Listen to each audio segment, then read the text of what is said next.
Welcome to Accelerate Your Hybrid Cloud with VMware Cloud on AWS. This is the What's New session. My name is Oren Root, Product Management from VMware. And I'm Jake Robinson, Senior Product Manager. This is the standard disclaimer side. If nobody's ever, of course you've read it, right? But if nobody's ever sort of boiled it down for you, we're going to be talking about some features today that are in preview, so they're not widely available yet. They may not become standard features. They may not ever exist. So don't buy VMware services or licenses based on what we're going to talk about today that's in preview, and certainly don't buy VMware stock just based on the stuff that we're talking about today. Okay, so about a year and 3 months ago, we were standing here and announcing our initial availability of the service in Oregon. And it's been a year, and we've delivered a bunch more regions and features, and it's been a very exciting year for us. And we owe a lot of this to our customers and partners here in the room and around the globe. Thank you very much for being on this journey with us. To recap, the service VMware Cloud on AWS is a jointly engineered solution between really the best minds in AWS and at VMware, giving you the best of both worlds: cloud, elasticity from cloud, the agility of cloud, along with the familiar tools, the consistent operations from the familiar vSphere and the full SDDC stack, including vSAN, NSX, and vCenter. Because these are the familiar interfaces, all the third-party tools just work, and all of your tools, your internal tools, just work, because this is, again, just vSphere. We've delivered really a hybrid cloud with this, with features such as hybrid link mode with vCenter, and supporting large-scale application migrations with HCX. This is delivered on top of AWS's bare metal next-gen infrastructure regionally. So we will deliver the service wherever AWS has regions. And the interesting piece here is that it also provides integration and the ability to utilize AWS services directly from the SDDC, using a special connection between the SDDC and your VPC on AWS that provides a low latency, high bandwidth connection to these services with no cross AZ charges.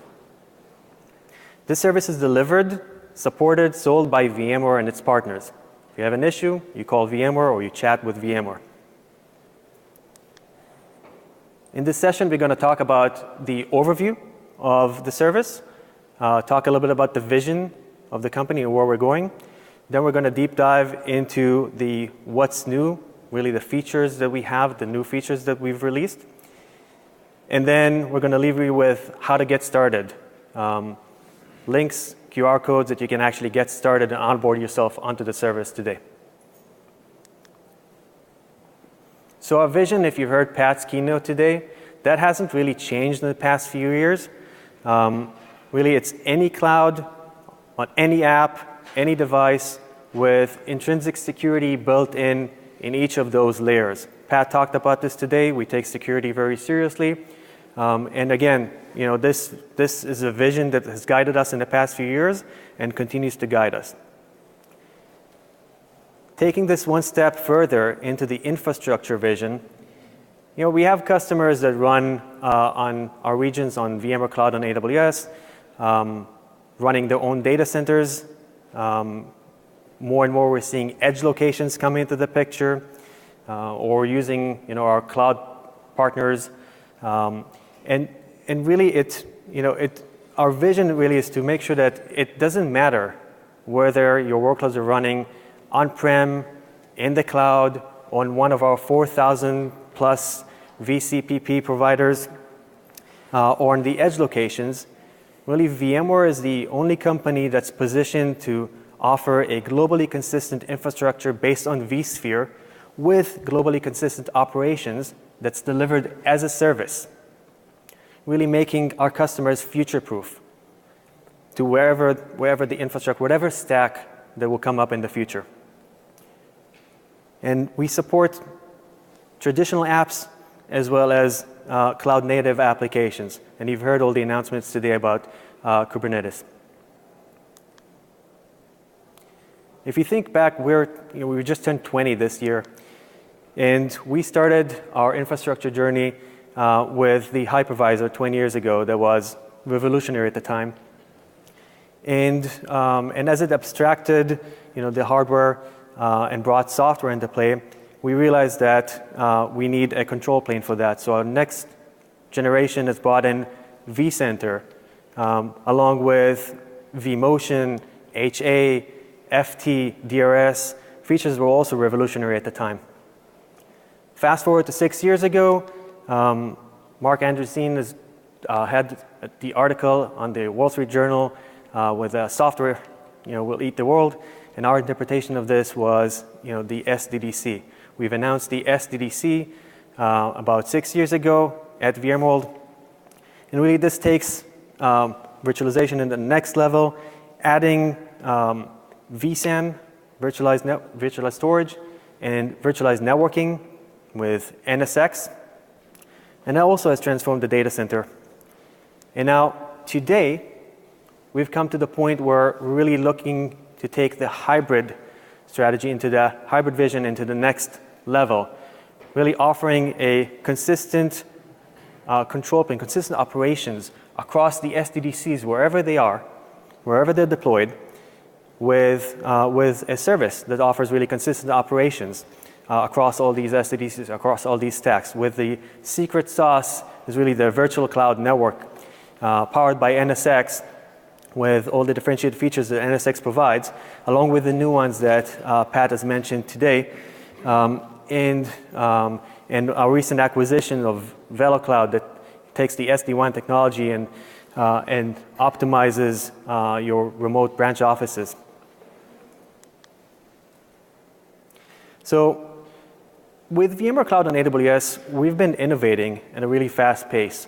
And one of the advantages that this does, one of the side effects that innovating in this pace has is that we're releasing newer and newer versions of the SDDC into the cloud, getting feedback and iterating with customers, and all that ends up being packaged into our on-prem software.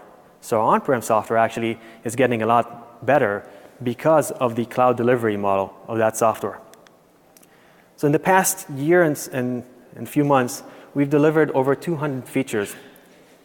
We have, by the end of this month, we'll have 8 regions globally. Pretty much in every area of the world, there's a region that we support with over 25 availability zones. The availability zones are separate facilities, and they're like 2 or 3 milliseconds from each other. We've had about 14 pushes of SDDC. That means about a major upgrade every quarter for the SDDC, and a minor or patch every month. And we've been doing those upgrades, not customers. Right? That TCO has gone away from customers, and VMware now owns it. This is part of the service.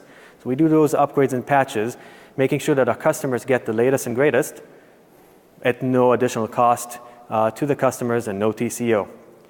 We've upped our SLA to 4 nines with our stretch clusters that basically provides the ability to run a stretch vSAN cluster on top of 2 separate AZs, 2 availability zones, having resiliency to AZ failure without actually re-architecting the application. So if an AZ fails, your VM was going to restart on the second AZ. So that's our 4 nines. And we've taken customer experience really to the next level. We've put this at the front of the service, not just in the UI and API consistency, but also in the time it takes to deploy a full SDDC. That used to be, up to a week ago, used to be 2 hours, which is also pretty cool. We've taken it down to about 80, 90 minutes. And that's deploying the bare metal infrastructure, putting the full SDDC stack on this, logical networks, everything ready to actually vCenter to actually put on the workloads and start working. On-prem, it takes, I don't know, like 12 weeks. And you have to deal with the supplier and real estate and network team and the storage team. And with VMware Cloud on AWS, you do this over lunch. In addition, this is cloud, and so it's extensible. So you can add a host in about 10, 12 minutes.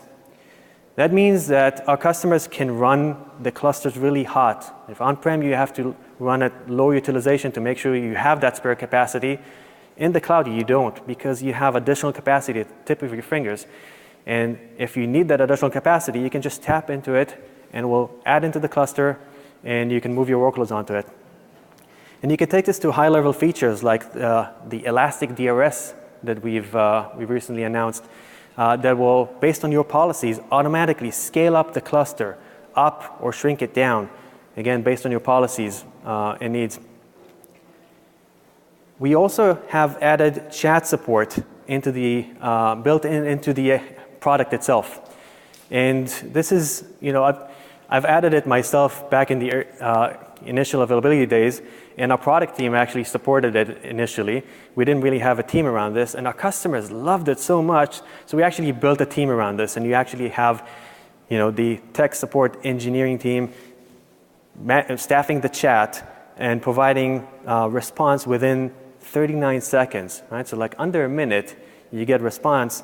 And that's like if you compare this to, and you still have access to creating SRs and phone calls, but the instant gratification of having somebody there, identifying the problem with you immediately and offering a solution is something that our customers love. And they rate us for this with our 96% support satisfaction that we don't take lightly. And we actually are working to continuously improve that.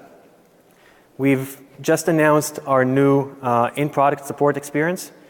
So in addition to chat that's embedded into that support widget, we also have contextual intelligence search.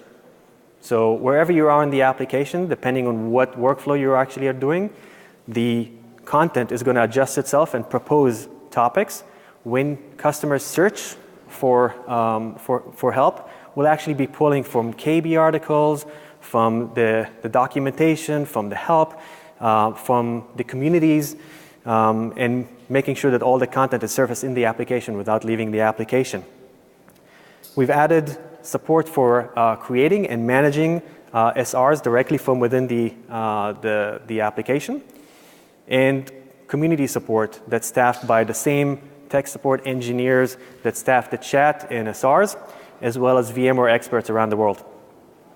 In addition, we have the service health, always in the chat widget, in the support widget, and you can subscribe to alerts and notifications. I don't think we've ever seen a service at VMware that has had so much uptake so quickly. We've roughly doubled the number of customers on the platform every quarter. And we have customers from every vertical, really. We have financial institutions, we have healthcare, we have education.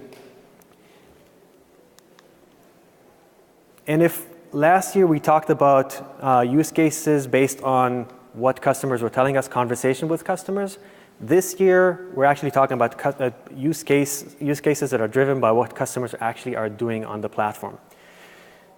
So data center extension, really we see those customers who burst or expand to cloud or utilize regions where they don't have a data center. We have bursting of VDI. We have test dev that's either burst or completely moving test dev onto the cloud. And it's also easy if your production is on-prem, because you can move these workloads back from test dev environment to on-prem and they'll be compatible. And then disaster recovery is kind of a table stakes use case for this.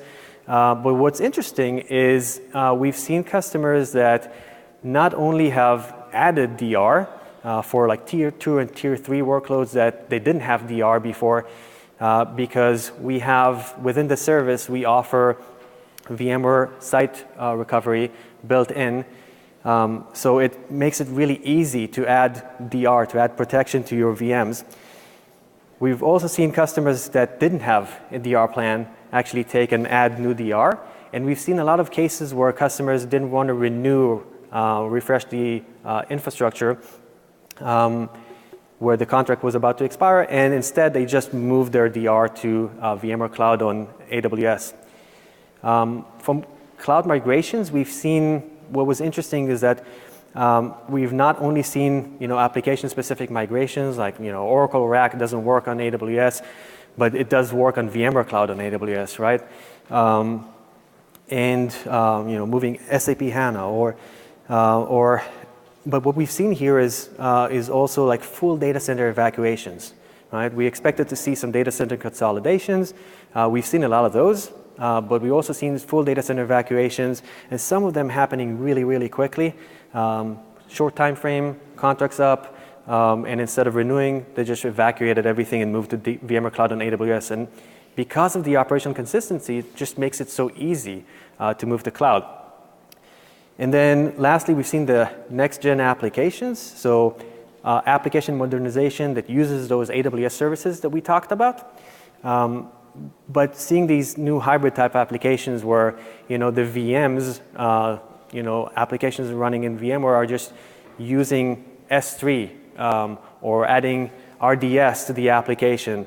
And we've also seen new types of hybrid applications that part of the application is running on-prem, like the DB tier, and the app tier is running on VMware Cloud and AWS, and then other parts of the application are using AWS natively or cloud services or services from AWS. And with this offering, customers can actually string all these together and create this new type of hybrid application. I wanted to talk to you about two specific customer examples that we've had of customers that found immense value in VMware Cloud on AWS. One is Stagecoach. It's a leading public transportation company in the UK. They run about 11,000 trains and buses and have about 3 million passengers daily. And they had a business critical application that monitors the location of the fleet every 30 seconds.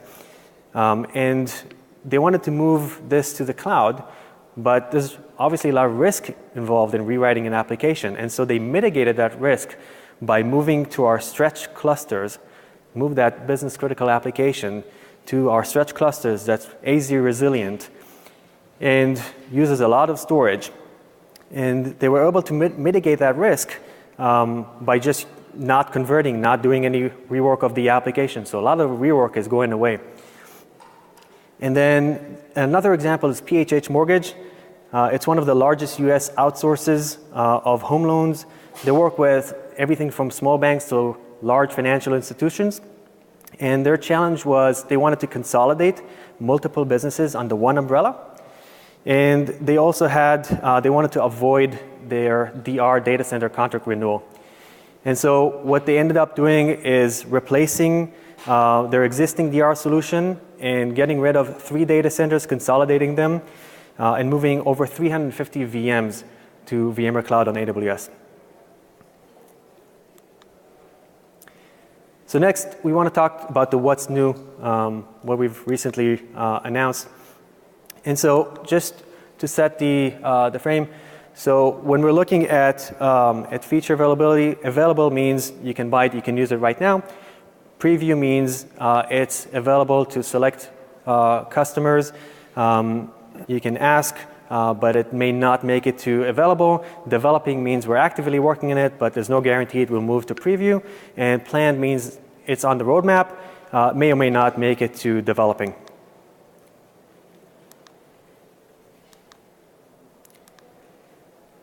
on a very high level, just paint the high level of what we're going to talk about.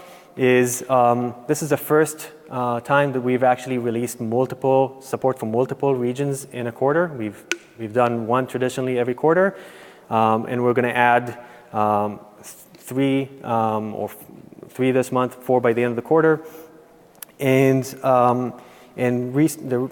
the support that we'll add by the end of this month is going to be in the Dublin region, and Ohio and Northern California.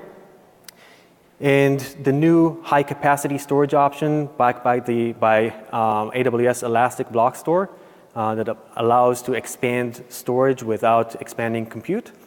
The 50% lower entry price, really a starter cluster that's 3-node instead of a 4-node. On top of this, we have a promotion that pay for only 2 and use 3.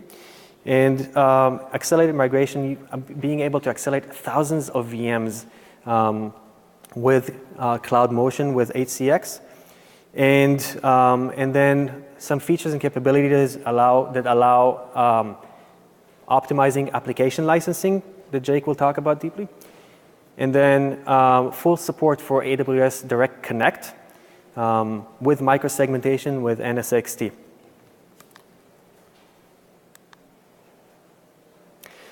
So we'll talk about the features in 3 buckets: the rapid migration, secure and hybridity, and future-proofing your application. So Jake will take it over from here. Thank you, Oren.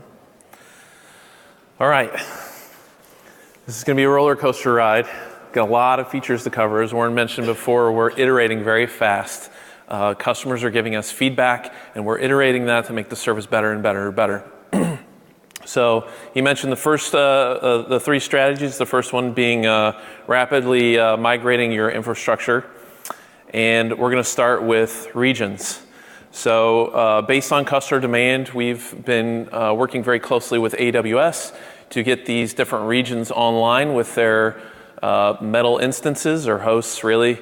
Oren mentioned that Ireland is coming to Europe later this month. In Europe right now, we also have London and Frankfurt. So we want our customers to be able to operate both locally in your region, it could be for compliance reasons or whatever, but also globally for scale. So as a sysadmin, I was part of a company that adopted infrastructure as a service or cloud very early on. And man, I had a hard time with 2 very crucial things when setting up the cloud. The first was VPN connectivity, sort of that hybrid cloud. Like, how do I get my stuff over here to communicate with stuff over here? Anybody familiar with setting up IPsec VPNs? Diffie-Hellman, perfect forward secrecy? Anybody troubleshoot for over an hour like on that? Yeah, this guy knows right here. That's my network guy. So that was one big problem, like getting that initial connectivity set up. The second part was like a physics problem, like how do I get this 500 gigabyte database virtual machine from here to here? Like, never underestimate the power of the bandwidth of tapes in a station wagon sort of thing, right? It's like how do I get that over here without any downtime whatsoever? So there was a migration issue. So HCX looks to solve all of this problem. It's brilliant. I wish I had this 10 years ago. The first thing that it's going to do for me is abstract that infrastructure, the network connectivity. It's going to automatically set up the VPN connectivity for me. So we don't have to worry about like spending hours and hours of troubleshooting that anymore. Just click the button and it works. The second thing that HCX is doing for me is that app mobility. So the problem of getting that, probably today we're talking about, a terabyte virtual machine from point A to point B. HCX is going to use vSphere replication to get that over, and then with the cherry on top of minimal downtime. It's exciting, right? Again, I wish I had this 10 years ago. We continue to work with Amazon, AWS, on getting the latest and greatest best-in-class hardware for running vSphere on in the cloud. The new R5 metal instances that are in preview right now have 48 cores and 768 gig of RAM. Like, is my boss in here? Can I get a home lab? No? No, he's not in here. Okay, we'll talk to him later. Not only that, but the R5 Metal allows storage expansion for some of those data-heavy workloads that you might have into Amazon EBS. So you've got those big database machines, sort of storage-heavy virtual machines. The R5 Metal instances, a cluster of R5 Metal might be right up your alley. So we talk a lot about the use case of disaster recovery inside VMware Cloud on AWS. It's one of my favorite use cases. One of the challenges that we've had, one of the feedback points that we've got is, man, four host clusters are just a little too big to get started out. We want to minimize sort of the daily, monthly cost of our disaster recovery run rate when we're not failing over. And then we want to grow to maximum size later on. So we want more elasticity from small to big. And Pat might have mentioned this morning in the keynote, but we've now decreased the minimum cluster size from 4 hosts to 3 hosts. And for a limited time, up to February 1st of 2019, we're offering the cost of 2 hosts for a 3-host cluster. Did I say that right? Okay. Good. So if you've got some of that DR budget that you're looking to soak up this year, now is the time to do it. There are some software suites that will go unnamed. I think their legal department is actually bigger than their development department, but they may require a limited core count for their particular software suite to run. So in order to make it possible for you to run that stuff on VMware Cloud on AWS, we have in preview right now custom CPU core counts. This allows you to limit the amount of CPU cores inside your SDDC cluster to match what you need for any software licensing agreements. And now a word from our sponsor. If you get vSphere Platinum. Is there a date on this? No. If you get vSphere Platinum, we are including $10,000 worth of VMware Cloud on AWS credits. So if you act now, you will be able to get, what does that equate to in euro? Do we have that? It's about 87.50. Oh, that's pretty good. Yeah. Nice, nicely done. So, again, vSphere Platinum, fairly easy upgrade. You get VMware App Defense, but you also get those $10,000 in credits, 87.50 euro. Okay, now back to our regularly scheduled program. When I am running in a hybrid environment, there may be cases where part of my application I want to run on-prem for cost or resiliency purposes, and then the other part of the application I want in the cloud for expandability and stuff like that. But there might be bandwidth limitations, bandwidth constraints between those two clouds, right? So a lot of times we see what happens, the term over the last 10 years, I think, has been data gravity, right? So wherever the data is, all of the applications and stuff sort of gravitate to that. So AWS Direct Connect provides you that low latency, high bandwidth pipe to connect your on-prem and VMware Cloud on AWS SDDCs. And it now has full NSX integration with Direct Connect as well. So there's no more worrying about those bandwidth constraints, especially during migration. You want as much bandwidth as possible to get your apps over there.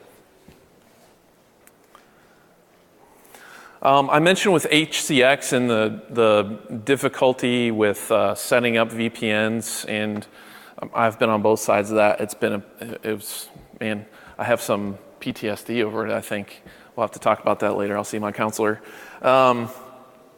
NSX has been making VPN really easy to set up. So not only do we have deployment through some BGP routing, but increasing resiliency through dual home tunnels. And then also we're continually looking at new technologies to increase the throughput and performance of those. Okay, so that is sort of the hybrid experience. We're going to move on to some of the new security features that we have in VMware Cloud on AWS. Managing encryption keys is an absolute pain, right?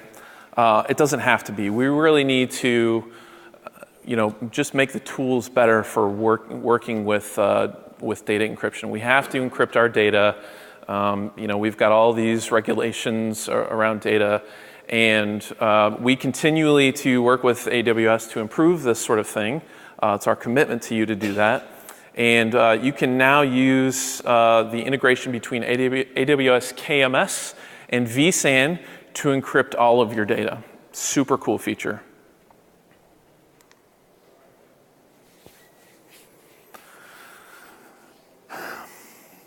How many people have ever blamed the network? Yeah. Lots of network PTSD around here. Microsegmentation with NSX and these application-specific policies are amazing. We've always had network policies, we've always had security policies, and we've always had applications. And what NSX is really doing is bringing those two things together. So you're able to move not just the application, but the security policy together within the VMware SDDCs. This is really amazing for, this is a step forward for sort of software-defined applications and infrastructure. With this, no more finger pointing. It's the network, it's the application. This is bringing those two teams together.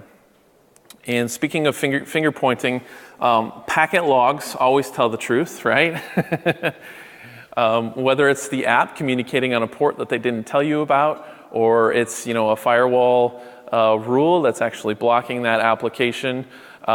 This is going to help you troubleshoot that sort of stuff. So both on the edge and the distributed firewalls, we're now actually shipping packet logs to log intelligence. So you can configure to see all of that, which is super cool.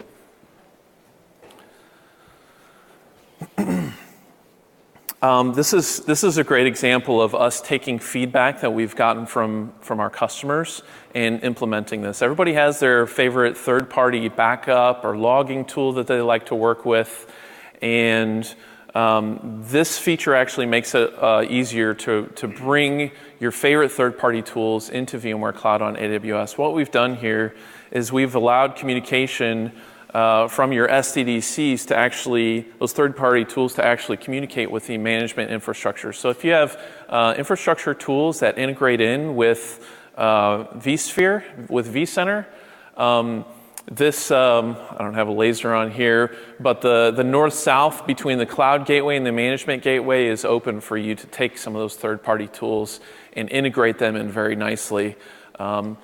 Integrate them with tools that you already know and love. So again, that goes back to, I don't want to change my behavior. I don't want to change something that I love and we're good at. I want the architecture to fit me. I mentioned log intelligence. This is now a core service. You get this with your SDDCs. So you can configure log intelligence to report on all sorts of things, including monitoring and alerting. And again, if you have one of those third-party tools, logging tools, you can actually set up log forwarding from log intelligence to your favorite third-party tool as well.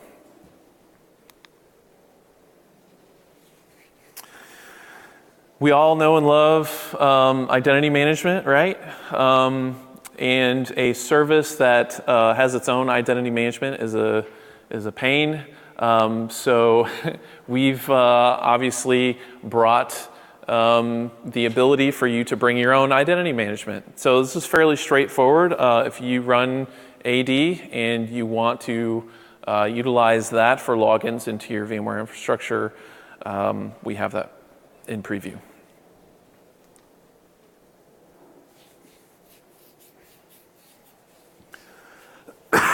Excuse me. What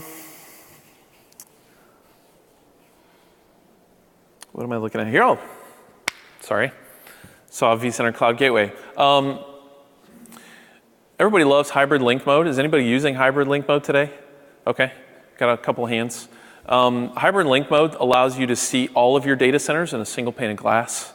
Some people might be uncomfortable with your AD credentials actually being used for your VMware Cloud SDDC. And what vCenter Cloud Gateway does is it's an appliance that lives on-prem, and then it manages that connection for your hybrid link mode. So if you're not using VMware Cloud on AWS today, this is a great way to safely connect your two environments. Hybrid link mode is super cool. You can do just being able to see all of your data centers in a single pane of glass is really awesome.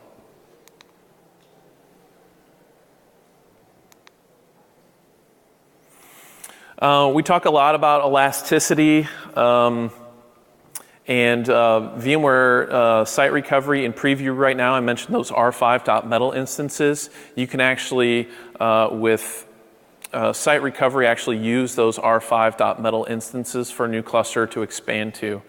So you're getting best of breed hardware when you fail over.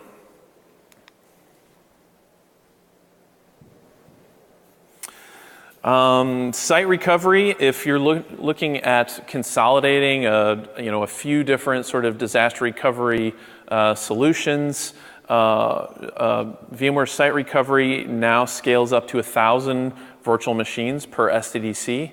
So if you've got virtual machines being backed up to another on-prem site and then some to cloud and stuff like that, you can consolidate this now all to a single SDDC in VMware Cloud on AWS. We love our relationships. As a customer, I loved my relationships with third party. I loved using the right tool for the job.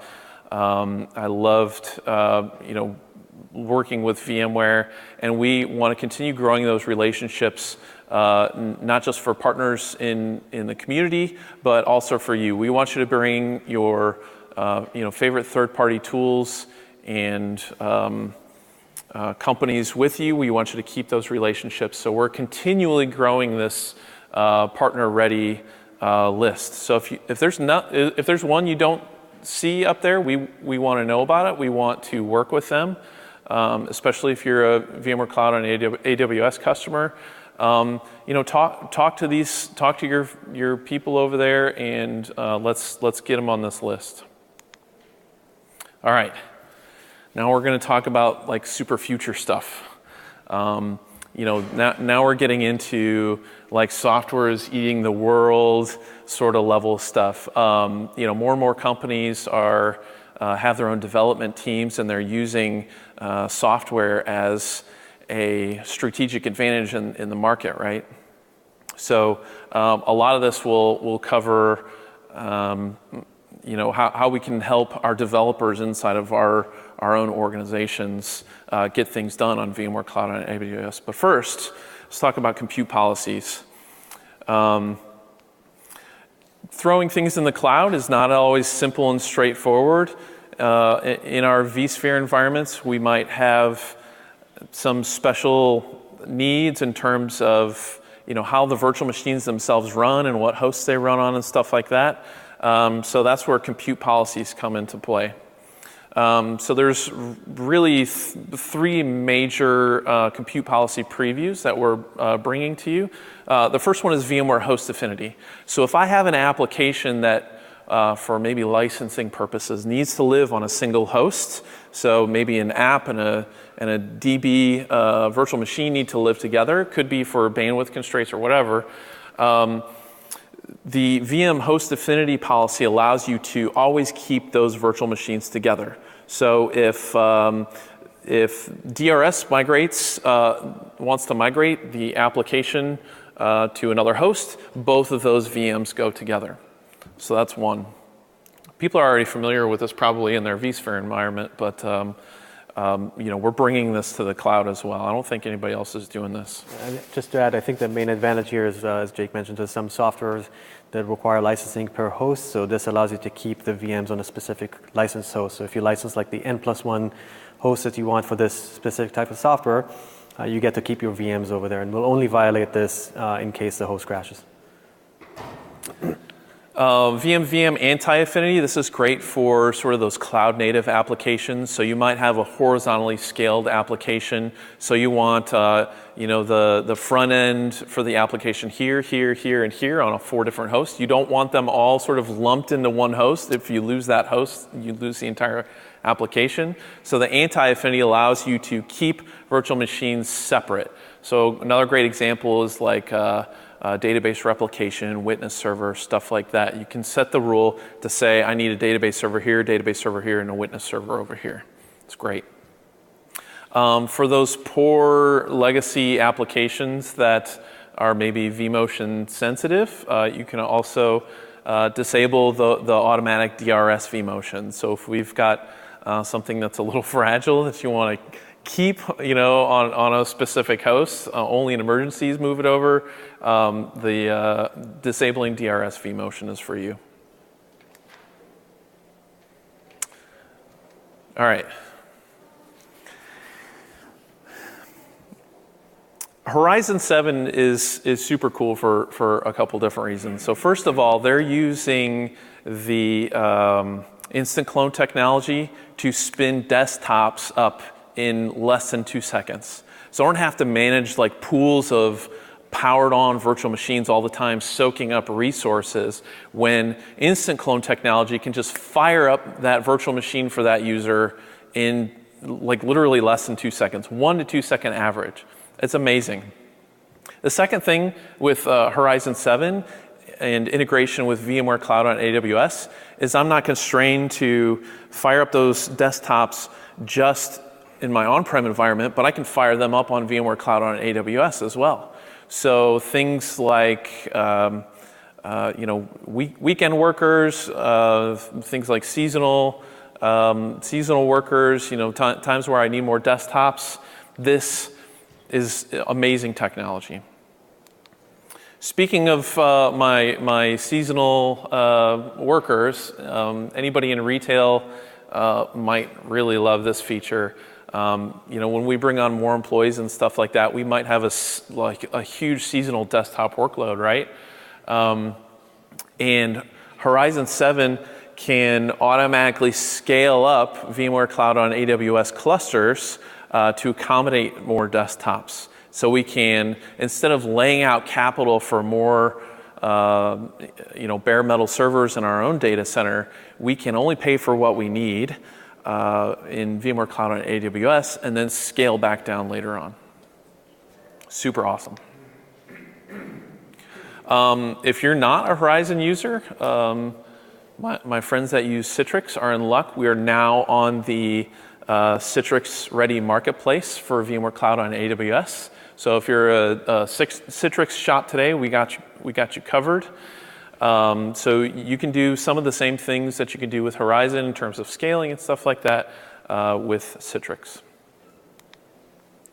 For my data center nerds out there that love different certifications and compliance, we've just, in addition to all the other certifications, the SOC 1 and SOC 2 compliance are now listed on all of our certifications. All right, so here's where we get into some of the cool developer things that we're doing. There are 3 major, let me go back here, 3 major things that we have. So first of all, Cloud Assembly, Service Broker, and Code Stream. So if you know me, I'm a huge proponent for automation. Oren knows this, but I love automation, I love APIs, and I think we should automate and make more efficient everything possible, sort of abstract that down. And that's what these 3 technologies do for us.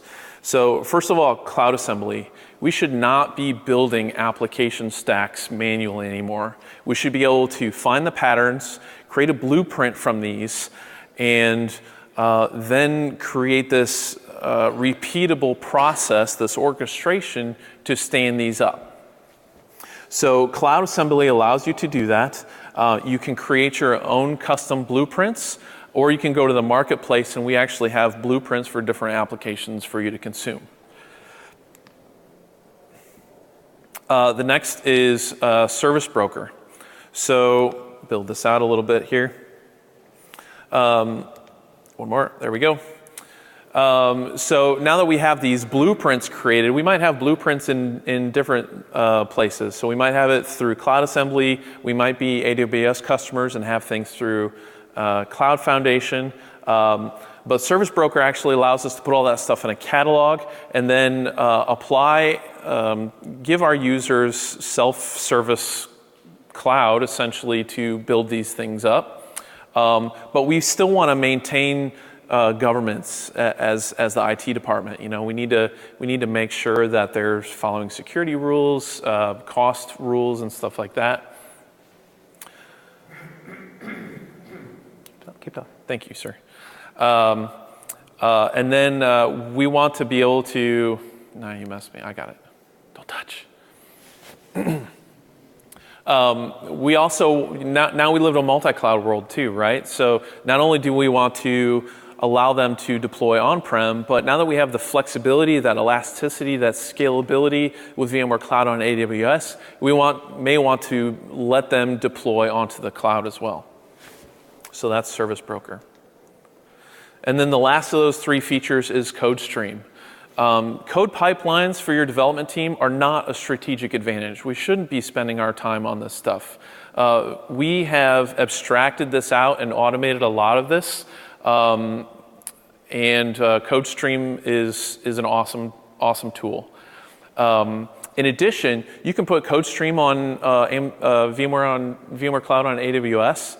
And when your dev team needs more test capacity and stuff like that, sort of on an hourly or daily basis, the cloud is a perfect place for them to sort of scale up and scale back down.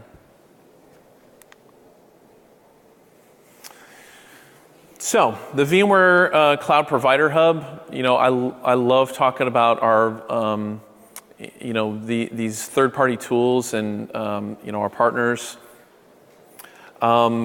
There's a lot of cool SaaS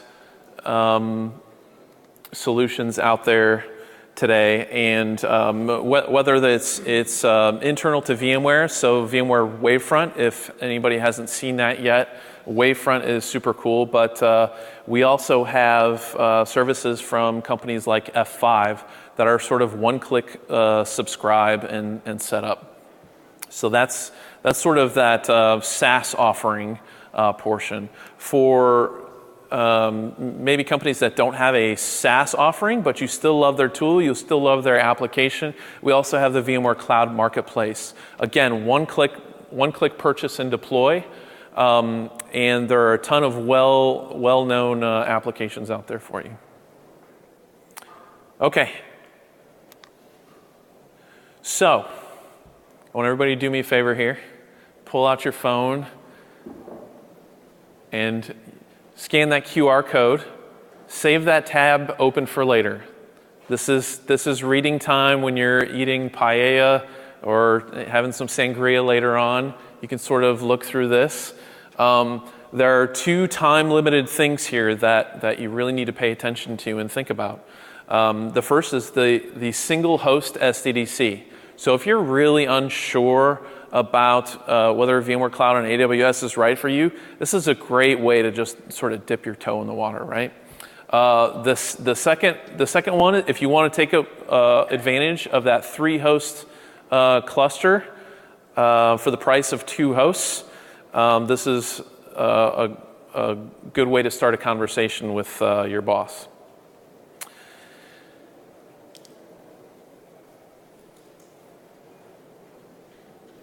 Okay, a couple more.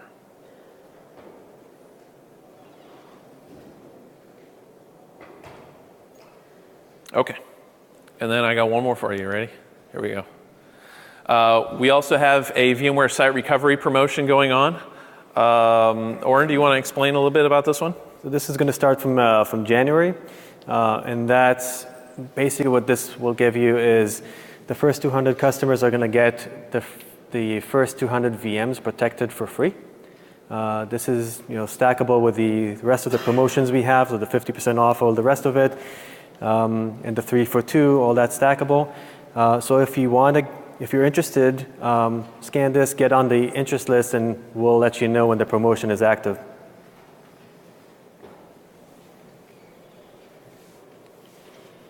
Okay, so that gets you 90 days of free protection for VMs, up to 200 VMs. Couple more seconds. Okay. All right. So as we've said time and time again, I think throughout this we're working, on a very frequent cadence. I like using the word frequent because we're constantly coming out with new services and features on VMware Cloud on AWS.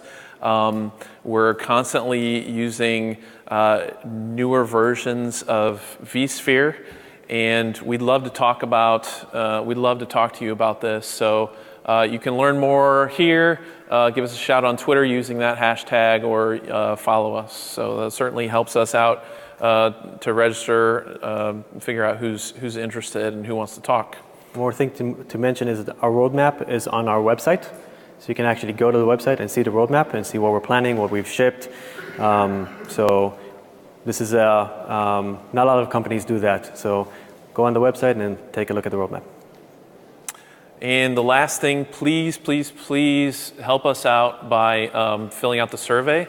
If we were completely terrible at explaining things, we want to know about it. We want to get better. Just like we get feedback for VMware Cloud on AWS, Oren and I love feedback about how we can be better speakers, how we can convey information better. So the survey really helps us out. If we're doing a good job, you can let us know too. All right. Thank you very much, everyone, for coming and learning about all the new stuff that we're working on. Thank you, and we'll be here for questions afterwards.